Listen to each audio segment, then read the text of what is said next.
Redesigned region analysis and definition.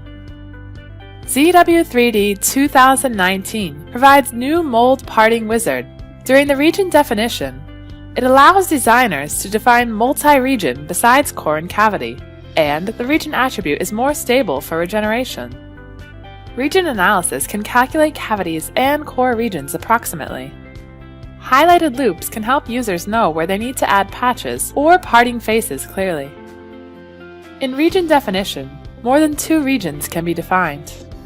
New search faces function helps users quickly pick some connected faces as a new region. In this case, 3 sliders will be created totally.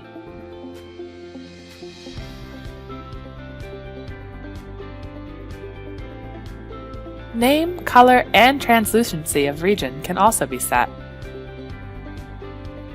In this way, users spend little time in specifying other regions.